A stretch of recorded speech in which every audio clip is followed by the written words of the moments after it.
Сәлеметсіңдер ме балалар? Бүгін әдебиеттік оқу 22-ші сабақ. Бүгінгі тақырып нағыз достық. Бүгінгі сабақта кейіпкердің мінез құлқының өзгеру себебіне дәлелдер келтіре аласың. Қанатты сөздер мақал-мәтелдерге ұқсас. Ол терең ойға құрылған, көлемі шағын нақыл сөздерге жатады. Қанатты сөздердің авторы белгілі болады. Бірінші тапсырма: қанатты сөзді оқы, негізгі ойды анықта. Осыған ұқсас қандай мақал-мәтелдер білесің? Нағыз дос сен қателік жіберген кезде жаныңнан табылады. Марк Твен. Негізгі ойы балалар: нағыз дос қиын сәтте қолдайтын, қателессең де қасыңда болатын адам. Ұқсас мақал-мәтелдер: дос жылатып айтады, дұшпан күлдіріп айтады. Жақсы дос жаныңнан, жаман дос жағыңнан. Дос басыңа іс түскенде білінеді. Екінші тапсырма: кестені толтыр. Нақыл сөздер ұқсастығы, айырмашылығы. Бұл жерде балалар мақал-мәтел мен қанатты сөздердің ұқсастығы мен айырмашылығын жазып аламыз.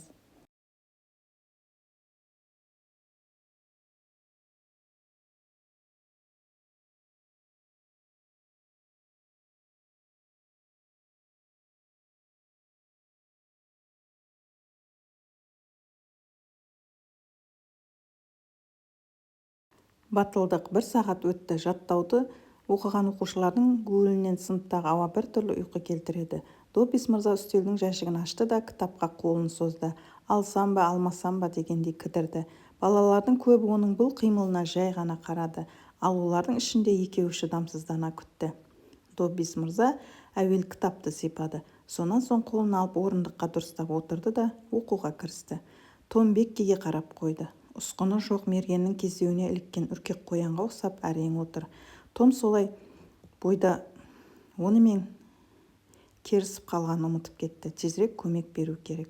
Жағдайдың қиындығы сол, бір нәрсе ойлап табатын уақыт жоқ. Тамаша, керемет ой келді. Ол жүгіріп барып кітапты алып есіктен шығып кетеді. Бірақ сәл-пәл ойланып қалды және оңтайлы сәт өтіп кетті. Мұғалім кітапты ашып үлгерді. Сәл ертерек қимылдап, сол сәтті ұтымды пайдаланса ғой. Үнсіз сәл үзіліс. Сол сәл үзілістің ұзақтығы сондай тіпті онға дейін санап үлгеруге болады. Мұғалім ашуға булығып, ақыры кім мына кітапты жыртқан деп сұрады.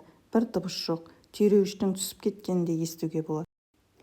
Бәрі үнсіз. Мұғалім кінәлін іздеп әр баланың жүзіне көзін қадады.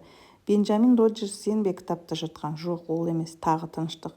Джозеф Гарпер: сен бе? Жоқ, ол да емес. Мұғалім балалардың қатарын қарап болып қыздар жаққа бұрылды. Эмми Лоуренс қыз басын шайқады. Грейси Миллер: ол да солай. Ендігі кезекте Бекки Тейчер. Томның қол-аяғы бірден дірілдеп кетті. Жағдай өте қиын еді. Дәл осы сәтте Томның басына найзағайдай жарқ етіп бір ой келе қалды. Ол орнынан атып тұрып, мұны жасаған мен деп айғайлап жіберді.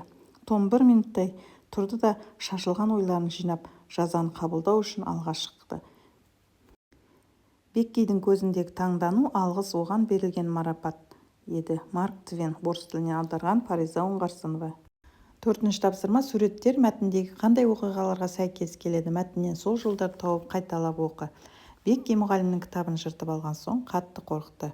Бірақ Том шынайы дос ретінде оны қорғай білді. Мұғалім кітапты кім жыртқанын сұрағанда Том үнсіз қалды. Ол Беккиді қиындықтан құтқарды. Бұл нағыз достықтың, батылдық пен қамқорлықтан көрінісі екен балалар. Бесінші тапсырма: Доббис мырза Томды қалай жазалауы мүмкін? Болжа. Доббис мырза Томды сабақтан кейін қалдырып, жұмыс істетіп жазалауы мүмкін. Алтыншы тапсырма: мәтін қалай аталып тұр? Бұл атау қай кейіпкерге қатысты айтылған? Түсіндір. Осы сөздің мағынасын ашатындай екі оқиға ойластырып айт. Мәтіннің атауы батылдық. Бұл атау Том Сойерге қатысты айтылған. Себебі ол Беккиді қорғау үшін өз кінәсін мойнына алып батыл әрекет жасады. Томның мұғалімге шындықты айтпай кінәні өзіне алуы, Томның Беккиге көмектесу үшін қорықпай шешім қабылдауы екен балалар. Томның бастапқы ойы Беккиді кінәлі деп ойлағаны, ренжігені, бірақ кейін оны қорыққанын, ұялғанын көріп, аяныш сезімін оянып көмектескісі келді. Ол өте жақсы, батыл және нағыз дос екенін көрсетті балалар. Балалар, бүгінгі сабақ аяқталды. Келесі сабақта кездескенше сау болыңдар. Каналға тіркеліп лайк басуды ұмытпаңдар.